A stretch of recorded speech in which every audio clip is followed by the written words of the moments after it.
How's it going, everyone? It's Milwaukee coming back at you once again. And today we're going to be discussing Superman in Action Comics Volume 2 Bulletproof by Grant Morrison, Charlie Fish, with art by Rags Morales. Let's get into it.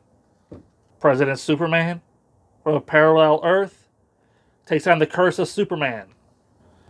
And a backup story written by Charlie Fish that President Superman uses his status as Superman and his connection with the Justice League to put leverage on other nations during negotiations. Nimrod the Hunter, a hunter who's killed everything except for an alien, tries to take on Superman and kill him, but he ends up killing Clark Kent instead. Then we have a backup story here where Lois and Jimmy and the rest of the newspaper crew, they are mourning the loss of Clark Kent. Superman takes on a Metalik, and he assumes his new identity as Johnny Clark, firefighter. Then a character known as the Forgotten Superman targets Lois Lane's niece. And we get a backup story here about the origins of Superman's t-shirts. Superman takes on the Forgotten Superman, and the result is that Johnny Clark dies. Man, Superman just can't keep his identities, can he? Batman gives Superman some advice about his secret identities, and Clark's landlord reveals her secret. We come to issue 0 here, where a boy from an abusive home steals Superman's cape after Superman gets knocked off a building and gets knocked out in a pile of trash. Then in the annual, Superman once again teams up with Steel to take on the Kryptonite Man, and Lex Luthor learns that Superman is vulnerable to kryptonite. And we get a backup story here about Atomic Skull, written by Max Landis. This volume here of Superman in Action Comics is difficult for me to talk about because I read it with Volume 3, like back to back. A lot of the details between the two volumes sort of blend together because it ties in real well.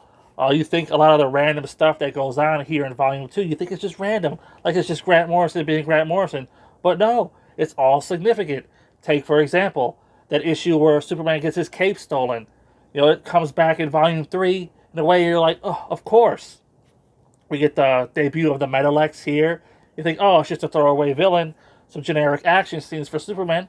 But no, they play a big role in Superman in Action Comics Volume 3. Superman's landlord. She learns his identity, I believe, in Volume 1. And here in this volume, she reveals her secret that plays huge into Volume 3. So it all kind of blends together for me. And, Superman in Action Comics Volume 2, Bulletproof, it just kind of has a little bit of that middle story, like syndrome, where you got Action Comics Volume 1, right? It was sort of self-contained, its own thing, but it has threads that come through here. Because all the villains that Superman takes on here, they get recruited by this little person who is the ultimate villain, not just of Superman Volume 3 here coming up, but also Grant Morrison's whole run.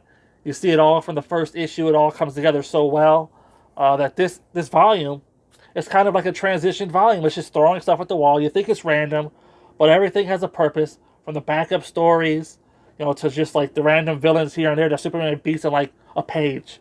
You think, oh wow, that was like just like throwaway, but no, it's important. So in this volume, it's really stronger when you read it paired with the next volume. So I'm gonna go ahead and give this volume a 4 out of 5. Stay tuned for Superman Action Comics Volume 3 coming up next.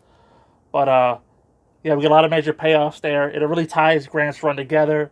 It makes it maybe one of the better Superman runs of all time. I know it's debatable, but we'll talk about it when we get there. So Superman in Action Comics, Volume 2, Bulletproof. It's a lot of setup for Volume 3, 4 out of 5. Until next time, I'll see you there.